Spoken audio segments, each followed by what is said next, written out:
27.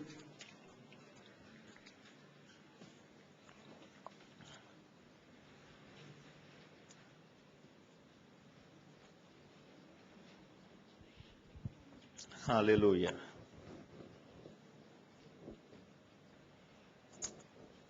Mazmur 37 ayat ke-5 dan ke-6. Mazmur 37 ayat ke-5 dan ke-6. Kita akan baca bersama-sama. 1, 2, 3. Serahkanlah hidupmu kepada Tuhan dan percayalah kepadanya, dan Ia akan bertindak. Ia akan memunculkan kebenaranmu seperti terang dan hakmu seperti siang. Haleluya. Saudara dikasih Tuhan, ayat ini ditulis oleh Raja Daud. Raja Daud adalah raja yang termasyur. Tidak ada raja yang sehebat Raja Daud, baik sebelumnya maupun sesudahnya. Sampai sekarang, saudara, kuburannya banyak dikunjungi banyak orang. Mereka pengen melihat kuburan Raja Daud seperti apa. Dan di Israel sendiri Raja Daud sangat dihormati, saudara. Bahkan bendera dari bangsa Israel adalah bintang Daud, ya kan? Luar biasa. Namanya sangat masyhur. Yang membuat Daud menjadi luar biasa, ternyata Daud mempunyai satu kunci dalam hidupnya, yaitu ditulis di dalam Mazmur 37 ayat yang ke-5. Serahkanlah hidupmu kepada Tuhan dan percayalah kepadanya, dan Ia akan bertindak. Ia akan memunculkan kebenaranmu seperti terang dan hakmu seperti siang. Luar biasa. Saudara yang dikasihi Tuhan, manusia sulit sekali untuk yang namanya berserah kepada Tuhan. Kenapa? Karena pikiran kita dari kita lahir dipengaruhi untuk nggak mudah percaya sama orang. Mempengaruhi hidup kita sehingga kita juga menjadi sulit untuk kita percaya kepada Tuhan. Kita suka dengar cerita kan, saudara. Ada seorang pendaki, saudara saya percaya udah tahu, ya kan? Pendaki gunung. Tinggal beberapa ratus meter lagi sampai ke puncak. Saudara, ternyata lagi apes, saudara. Dia tergelincir, jatuh. Kemudian dia tergantung, ya kan? Dia berdoa sama Tuhan, Tuhan, tolong aku percaya kepadamu. Tuhan ngomong gini, benar engkau percaya? Oh benar Tuhan. Kalau benar engkau percaya, itu sekarang lepaskan gantungan yang mengikat pinggangmu. Tali itu engkau lepaskan. Nggak berani, saudara. Nanya Tuhan, Tuhan udah jawab, nggak berani lepas. Dan paginya, saudara, ada tim SAR menemukan mayat tergantung, sudah membiru, saudara. Hanya 2 meter dari permukaan tanah. Saudara yang dikasih Tuhan, kenapa? Karena terlalu banyak khawatir. Terlalu takut manusia untuk mempercayai Tuhan. Saya lihat satu film mafia, saudara. Ini sadis, mafia. Ada seorang anak umurnya baru 7 tahun, saudara. Umurnya 7 tahun. Disuruh manjat. Disuruh manjat kayak tangga gitu. Dia manjat. Kemudian mafia ini bilang gini. Nak, papanya nih bilang gini. Nak, sekarang loncat dari lantai. Loncat dari situ. Loncat ke bawah. Nanti papa tangkap katanya. Anaknya ragu-ragu, saudara. Ini bokap gue mafia nih, ya kan. Cepet! Anaknya takut. Masa kamu gak percaya sama bapak sendiri? Lepas sekarang, loncat. Loncat, saudara, ini anak percaya. Waktu dia loncat, bapaknya pergi, saudara. Gabruk kayak. Mukanya berdarah, ya kan. Anak ini nangis, ya kan. Nangis, dia ngambek sama bapaknya. Ini bapak kurang ajar nih, ya kan. Saudara, setelah lukanya dirawat jadi baik, anak ini marah sama bapaknya. Kemudian bapaknya datengin dia ngomong gini, nak, belajarlah, ini pelajaran dasar jadi mafia yang paling penting. Pelajaran pertama, jangan percaya sama orang sekalipun itu bapakmu sendiri. Gawat, saudara. Nah, kita secara nggak langsung dikondisikan seperti itu. Kalau datang tukang asuransi, ya, orang jual asuransi ke rumah kita, pikiran kita apa? Udah nolak dulu tuh, belum ngomong. Pak, udah terima kasih, keluar aja, gitu ya. Kalau sesuatu apa, pengemis, saudara, mengemis gitu, saudara udah tahu pengemis. Kita udah nggak percaya dulu tuh, badan sehat apa ngemis, sana, udah nggak mau ngasih dulu. Kenapa? Kita nggak percaya. Sulit untuk percaya. Alkitab hari ini berkata kepada kita semua, percayalah kepada Tuhan. Sebentar. Serahkanlah hidupmu kepada Tuhan dan percayalah kepadanya. Serahkan hidupmu. Bapak Ibu yang dikasihi Tuhan, untuk kita di tahun ini mengalami yang namanya pemulihan dan kelimpahan, kita harus bisa menyerahkan hidup kita kepada Tuhan. Percaya kepada Tuhan, kita berserah kepada Tuhan. Memang gak gampang, tetapi kekristenan adalah spiritual journey. Perjalanan rohani. Mau gak mau, siap gak siap. Kita diproses, kita dikondisikan oleh Tuhan. Untuk kita menyerahkan hidup kita kepada Tuhan. Semakin kita keras, semakin sulit proses yang kita hadapi. Karena Tuhan mau. Tuhan sudah menyerahkan hidupnya untuk kita. Dan Tuhan juga mau kita menyerahkan hidup kita untuk Tuhan. Bapak Ibu yang dikasihi Tuhan Yesus Kristus, ada 4 jalan penyerahan yang disediakan Tuhan untuk kita menyerahkan hidup kita kepada Tuhan. Kita akan pelajari ini bersama-sama di dalam Kejadian pasal yang ke-11. Kita akan buka. Tema khotbah saya jalan penyerahan, ya kan? Jalan penyerahan.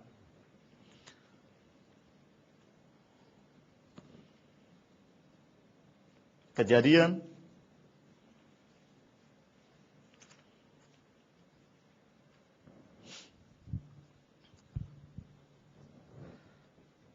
11 ayat 31 sampai 32. Kita akan baca bersama-sama.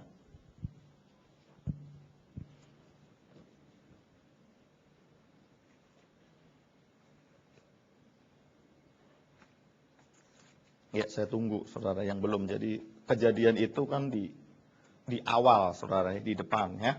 Kejadian pasal 11 ayat 31 dan 32. Kita baca bersama-sama. 1, 2, 3.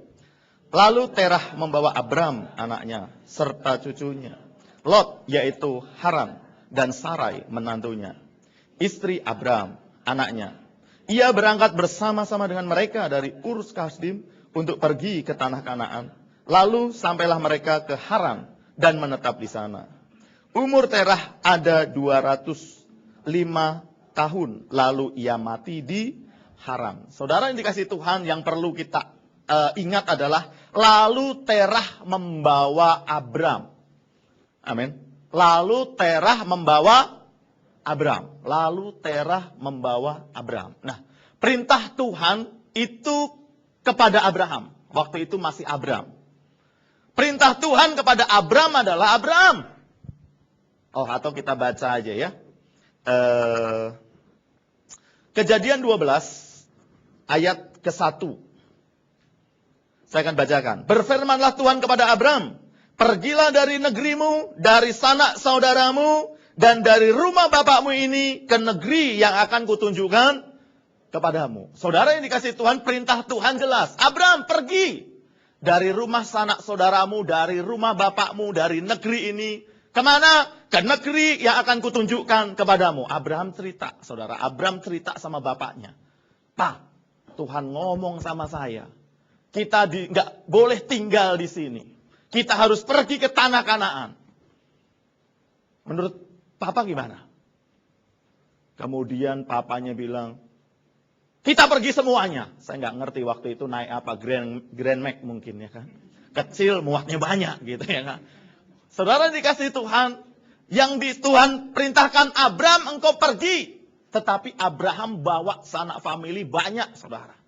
Bahkan sebenarnya tadi bukan Abram yang membawa, tetapi Terah yang membawa. Bapak Ibu yang dikasihi Tuhan, perjalanan Abraham cuma sampai di Haran. Tuhan nggak berbicara.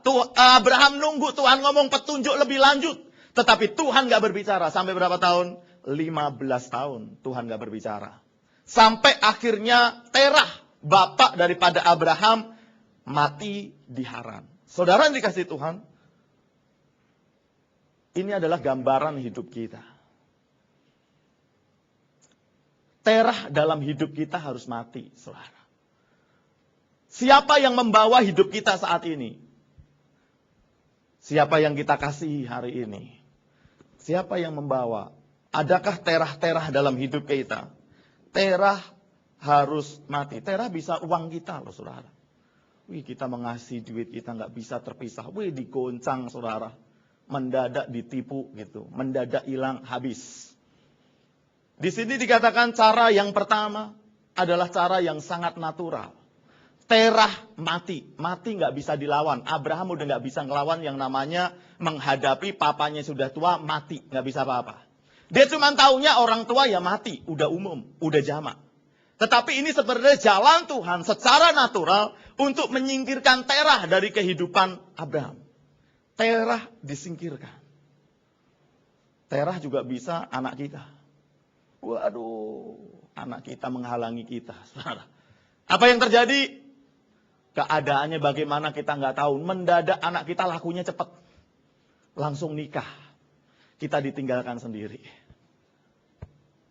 Terah juga bisa apa yang kita miliki. Wah, saudara. Dia yang membawa kita. Terah harus mati. Saudara yang dikasih Tuhan, cara yang pertama, cara yang natural. Tuhan meminta kita untuk kita menyerah kepada Tuhan. Tapi biasanya di level yang natural ini, kita biasanya berkata gini, ya udah itu udah biasa kok. Memang harus begitu. Sesuatu dalam hidup kita udah terjadi seperti biasa. Bapak Ibu yang dikasih Tuhan, kadang kita nggak menyadari bahwa setiap langkah hidup kita, Tuhan menentukannya. Amin. Kalau kita keluar dari tempat ini, kemudian kita mau pergi kemana, saudara, itu Tuhan menentukan langkah hidup kita. Saya merasakan itu, saudara. Bahkan hal-hal yang paling kecil, saya merasakan. Kalau saya renungkan perjalanan saya dari kampung, saudara, dari Boyolali sampai sekarang, itu dituntun Tuhan, dan Tuhan kayaknya kok nggak pernah ya melepaskan langkah saya. Keputusan yang saya ambil selalu, bahkan hal-hal kecil, saudara. Nah, saya itu paling nggak suka hari-hari ini, saudara, saya dendam banget, plus kepahitan sama namanya BlackBerry. Saya punya, saudara, ya kan? Nah, kenapa saya begitu nggak suka dengar BlackBerry gitu, saya udah anti. Lebih bagus Nokia. BlackBerry nggak mau. Kenapa? Karena saya lihat istri saya itu pakai Nokia aja udah ngelupain suami tuh. Waduh, gile bener. Diduain saya sama Facebook, saudara. Sehingga langsing jempolnya istri saya. Senam terus. Saya bilang gini, istri saya ngomong gini, Pak beli BlackBerry dong. Enggak, sampai kapanpun saya nggak akan beli BlackBerry. Wah, saudara. Udah tuh, istri saya berdoa terus, saudara. Setiap kali ketemu, BlackBerry dong. BlackBerry dong. Enggak, saya bilang. Kalau Sony Ericsson saya beliin dah, ya kan. BlackBerry enggak. Saudara tahu, ini udah berjalan setahun lebih, saudara. Saya nutup hati, enggak. Kenapa? Waduh, kalau pakai BlackBerry bisa lebih gila itu istri saya, ya kan. Saudara dikasih Tuhan, istri saya terus berdoa. Dan saya juga menganggap enggak butuh lah. Itu nggak butuh. Nggak tahu kenapa, saudara, di tahun ini, saudara, saya itu hilang handphone sampai 2 kali. My God, ya kan? Saya sampai, aduh Tuhan, saya ini, aduh ya, gimana sih, selebor banget gitu. Handphone yang gede, komunikator kan gede, saudara, itu bisa jatuh nggak kedengeran. Padahal itu kalau jatuh, bletak gitu ya kan. Bisa nggak tahu. Saya beli yang lebar lagi, saudara, waktu itu berapa ya? 71 ya. Jatuh juga habis pelayanan, bletak gitu. Sampai saya ini apa sih? Kok hilang-hilang terus, kenapa sih? Saya sampai, aduh, kesel gitu. Saudara saya ngomong gini, oke lah kalau gitu. Kalau Tuhan nggak mau pakai handphone, saya nggak pakai handphone. Saya nyalain Tuhan, saudara. Saya nggak pakai, nggak apa-apa. Lebih enak, nggak bisa dihubungin orang. Jemaat nggak bisa ngubungin, lebih aman. Ya kan? Saudara dikasih Tuhan, saya nggak mau. Wah, apalagi saudara suruh beli BlackBerry, nggak mau, saudara. Saudara ada teman lama, orangnya nggak pernah ketemu. Kemudian waktu di youth saya tahu dia pelit banget. Saya dulu pernah jualan baju, dia ambil sama saya, saudara, dan nggak pernah kembali itu duitnya, nggak pernah setor.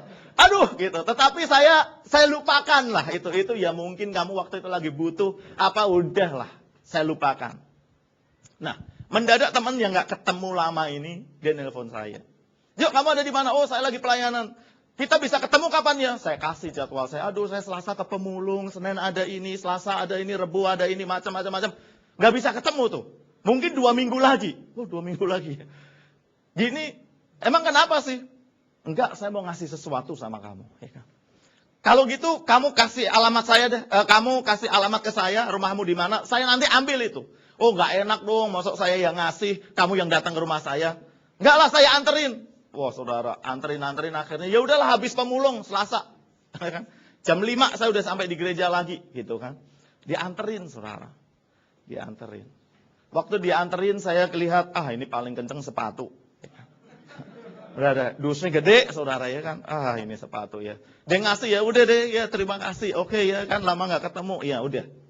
Saudara, ini saya tenteng-tenteng gitu. Nah, beberapa hari sebelumnya, saudara, waktu handphone saya hilang, saya lihat di sekretariat itu ada seorang gitu, yang handphonenya itu retak, saudara. Handphonenya retak. Nah, saya itu ngomong gini, saya kasihan kan. Handphone saya nggak punya handphone, ngelihat teman handphonenya retak, ya kan? Saya ngomong gini, nanti kalau saya sampai punya handphone, padahal saya nggak kepikiran beli. Nanti kalau saya punya handphone, itu nanti handphone istri saya kasih ke kamu deh. Saya akan beliin istri saya handphone istri saya nanti saya kasih kamu. Orang ini gini, bener lu, bener, saya bilang. Saya bayarin deh, nggak usah, saya kasih nanti. Waduh, udah kepalang basah.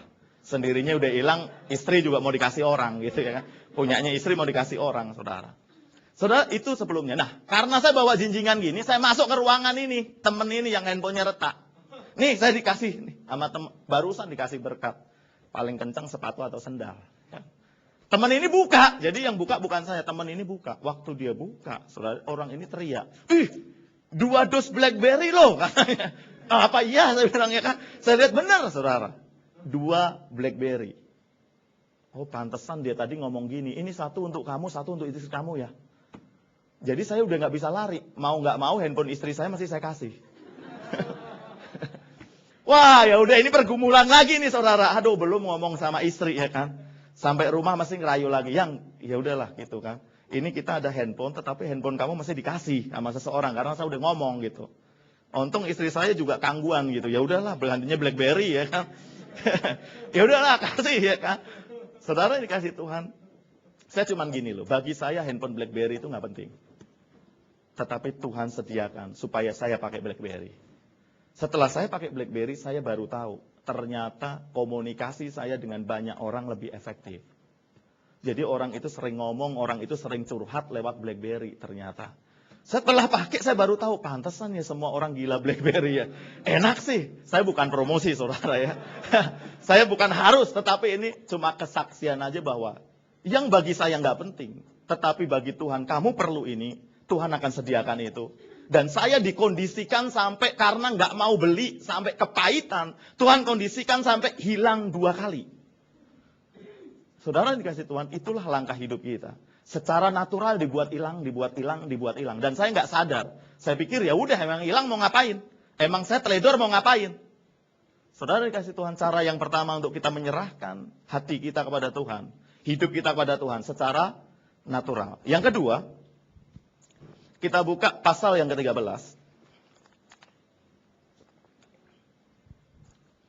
Pasal yang ke-13 saya akan bacakan ayat 1 sampai yang kedua.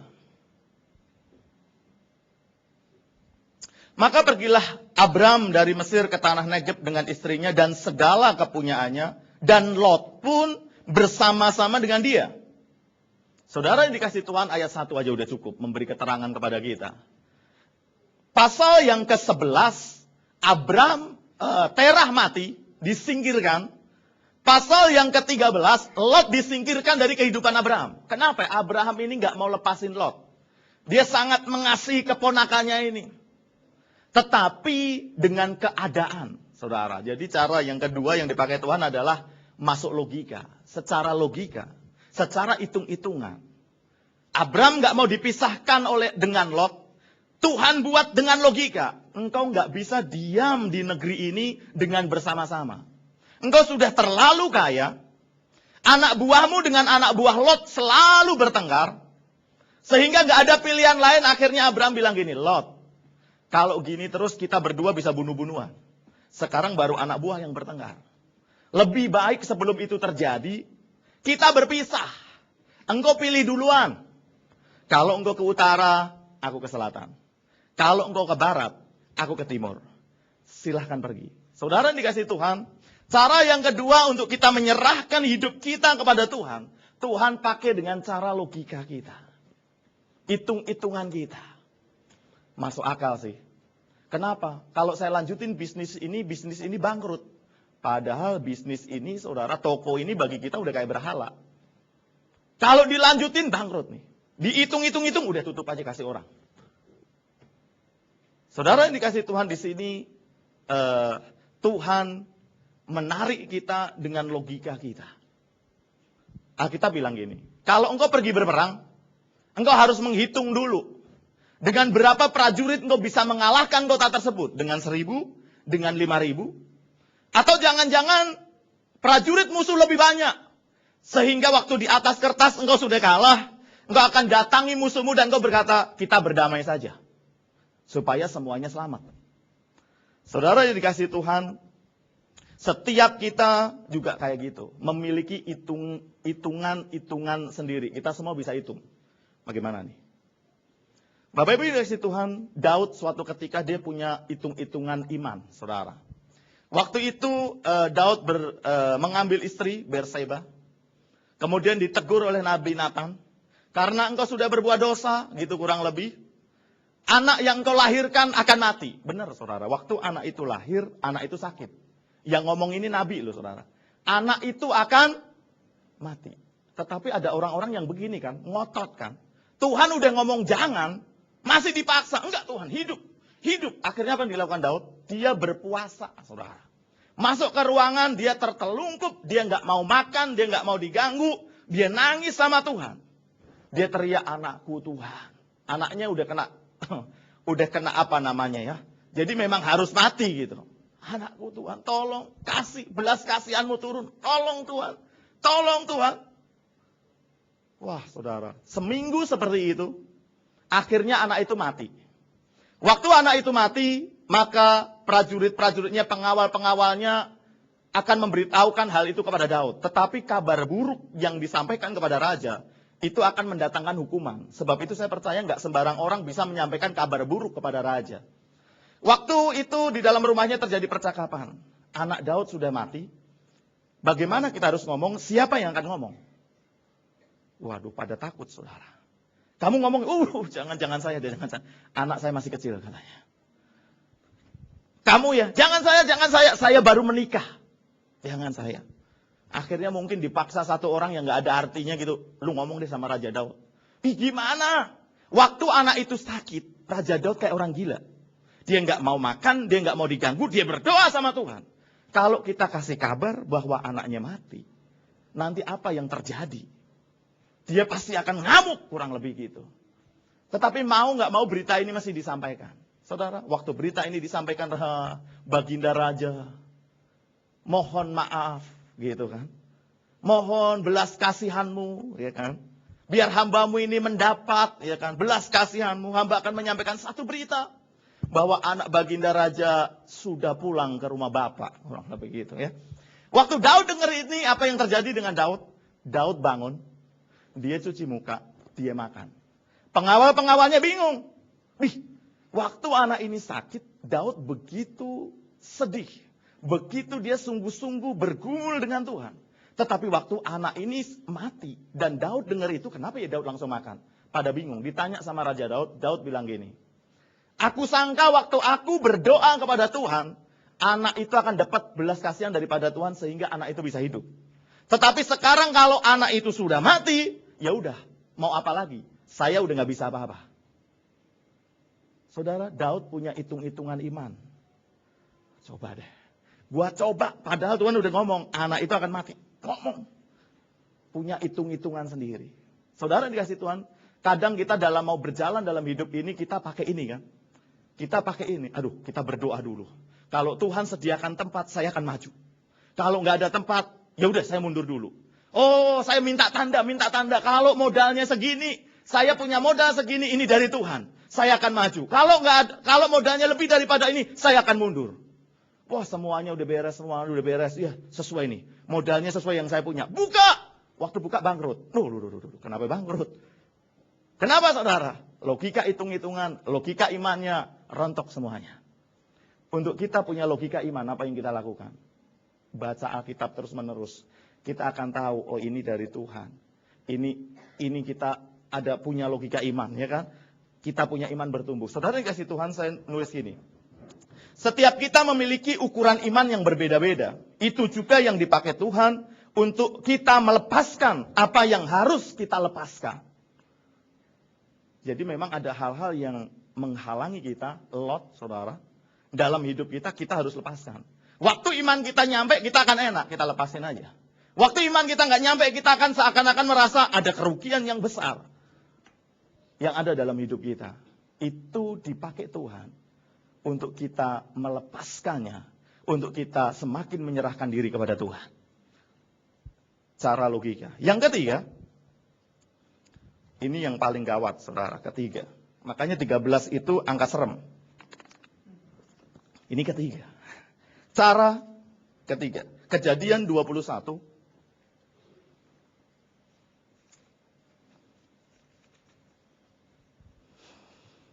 Kejadian 21. Ayat ke-8 sampai 12. Ya, kalau ini kita baca bersama-sama.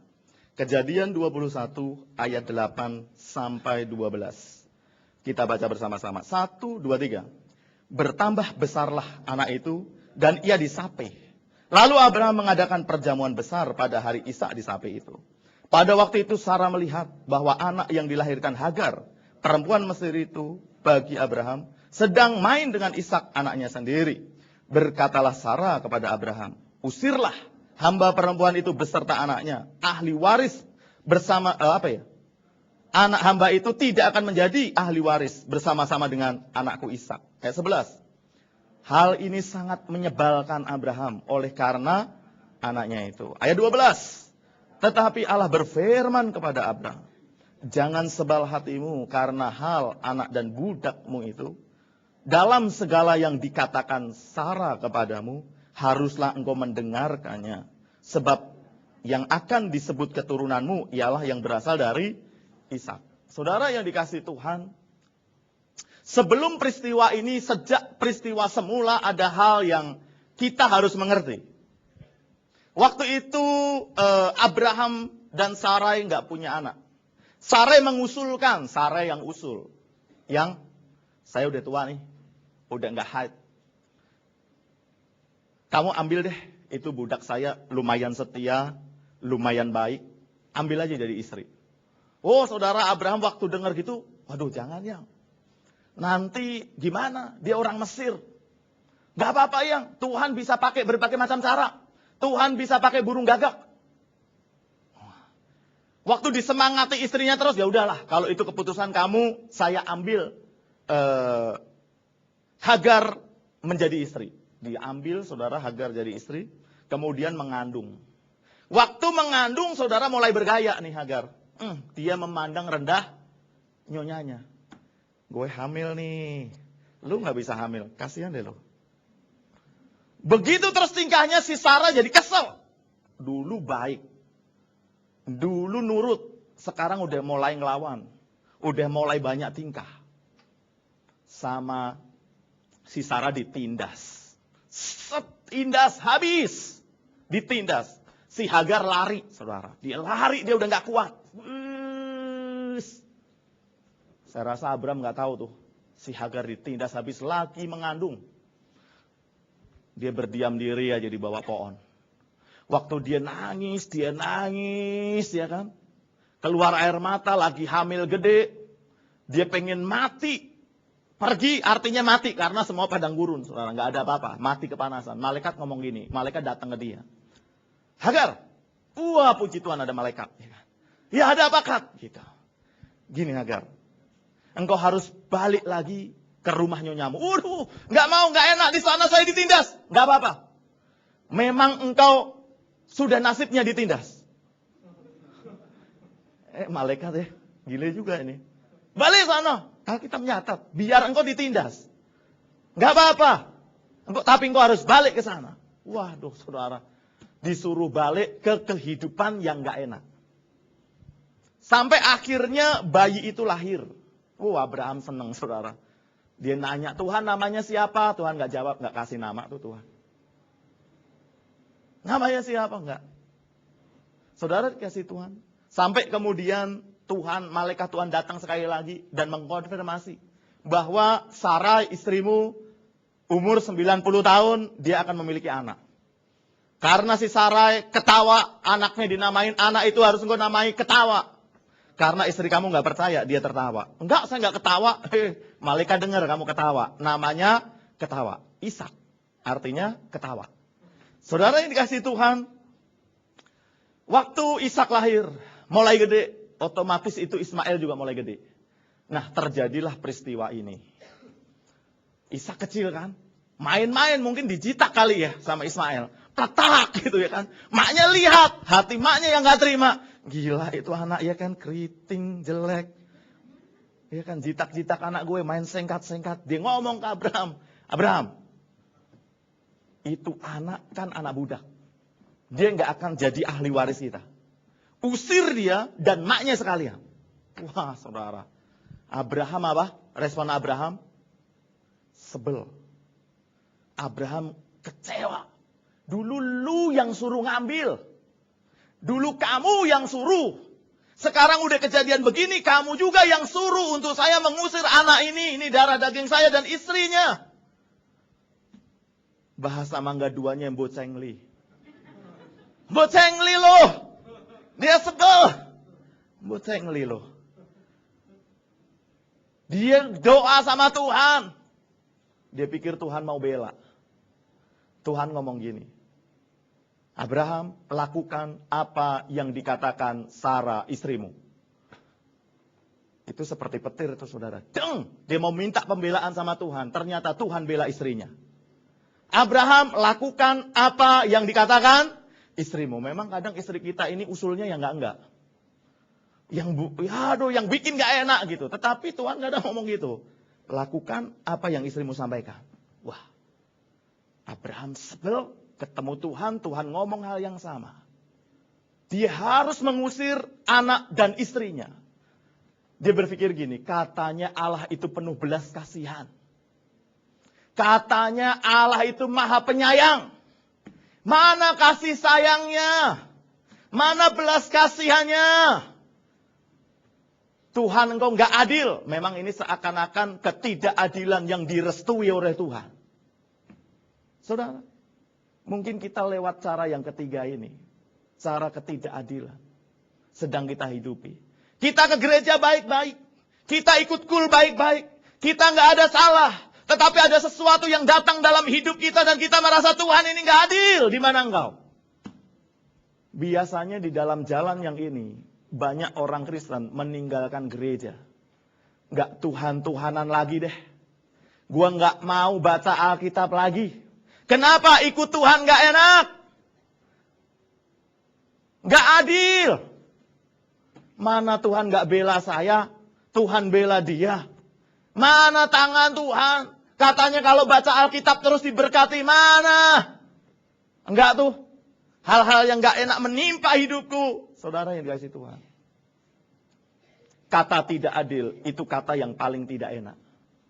Tetapi kadang Tuhan pakai ketidakadilan itu untuk membuat kita menyerah kepada Tuhan. Tuhan kasih paket namanya ketidakadilan. Tuhan ngomong gini, ambil.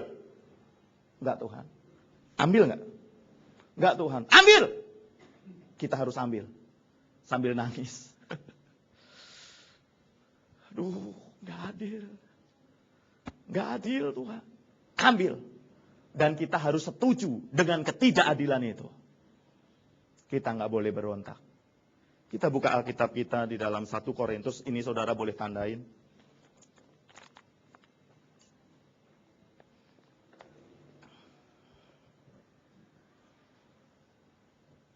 1 Korintus 6 ayat yang ke-7.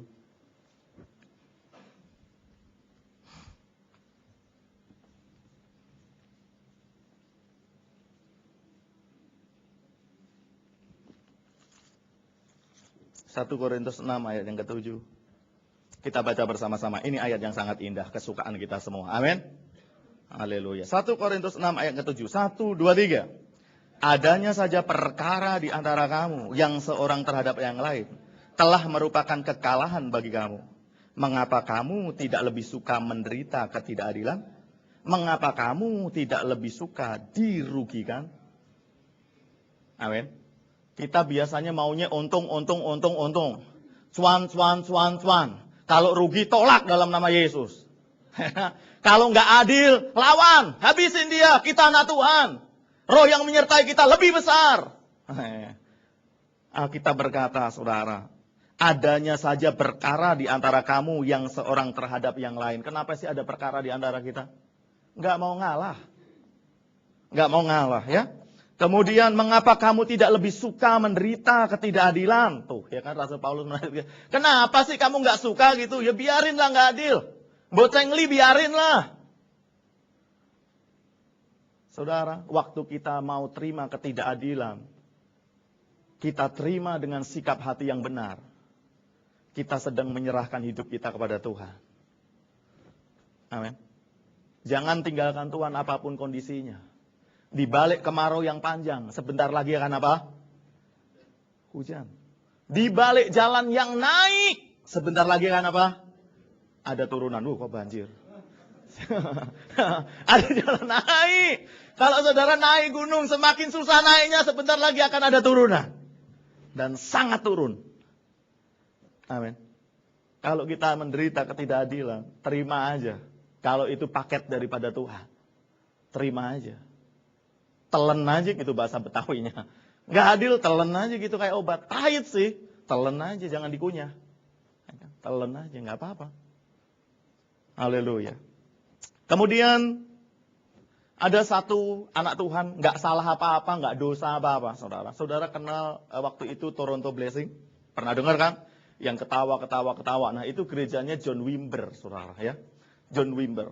Saudara yang dikasih Tuhan, siapa John Wimber? John Wimber ini orang yang nggak susah bertobat. Susah bertobat. Orang udah bohwat. Belajar Alkitab sih belajar. Tahu Alkitab sih tahu. Tapi untuk bertobat, menyerahkan hidupnya kepada Tuhan, no. Kemana-mana nggak mau dia. Nah, suatu kali dia ikut sekolah. Diajak oleh temannya. Diajak oleh Peter Wagner, ya kan. Diajak, nih lu masuk ke sini. Sekolah mukjizat. Sekolah. Dia sekolah ke situ, saudara, dia datang, dia tahu, ya kan, Yesus menyembuhkan, tumpang tangan, reba, dia tahu. Tetapi itu nggak membuat dia bertobat. Yang membuat dia bertobat, saudara, pengajar di mana dia di sekolah, itu punya 2 anak. Anak yang pertama, waktu dia naik mobil terjadi tabrakan, dan kakinya lumpuh dua-duanya. Lumpuh.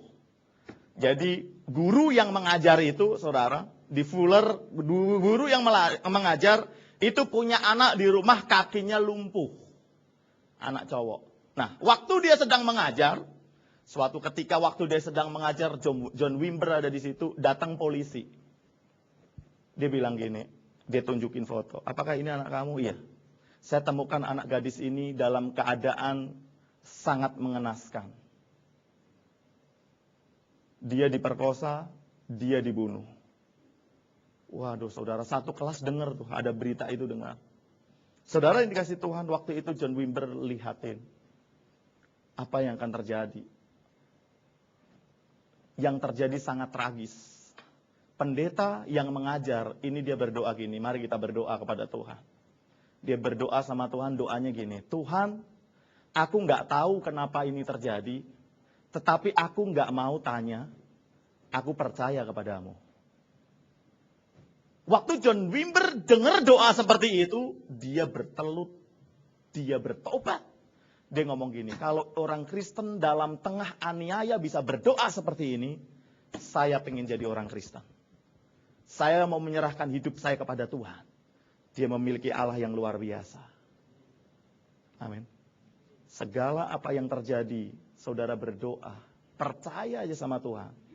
Kita nggak ngerti, hidup kita akan menjadi berkat bagi banyak orang. Ini yang ketiga, jalan ketiga adilan. Yang keempat,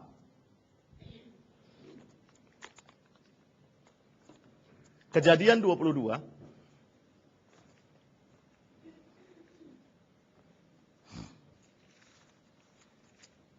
Kejadian 22.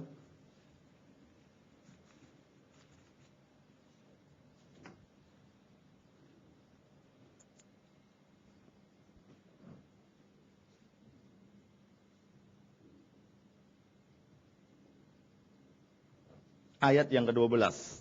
Kejadian 22 ayat 12. Kita baca bersama-sama.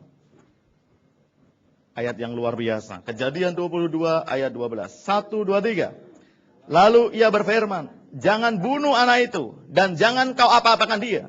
Sebab telah ku ketahui sekarang bahwa engkau takut akan Allah dan engkau tidak segan-segan untuk menyerahkan anakmu yang tunggal kepadaku. Haleluya. Sebab telah ku ketahui sekarang. Luar biasa, saudara. Malaikat berseru, Tuhan berseru, telah ku ketahui sekarang. Bukankah Allah Maha Tahu? Di dalam kemahatauan, dalam kealahannya, Tuhan juga mau, Tuhan tahu dalam kemanusiaannya.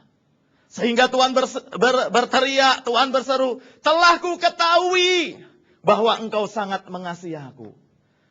Jalan penyerahan yang terakhir, menyerahkan dengan tulus. Menyerahkan dengan segenap hati. Menyerah dengan segenap hati bisa terjadi kalau kita telah melewati 3 tadi. Secara natural, secara logis, secara ketidakadilan. Yang keempat ini lebih mudah.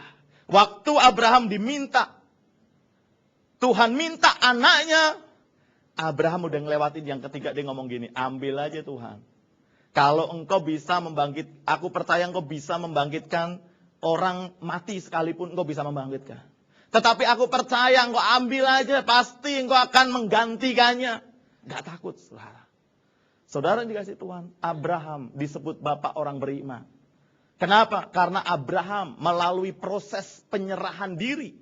Dan dia berhasil, hidupnya bukan dia lagi. Hidupnya menjadi milik Tuhan. Rasul Paulus berkata, hidup yang kuhidupi dalam Tuhan sekarang ini bukan milikku, tapi milik Kristus. Bagiku hidup adalah Kristus dan mati adalah untung. Luar biasa. Gak ada yang dimiliki di dunia ini selain Tuhan.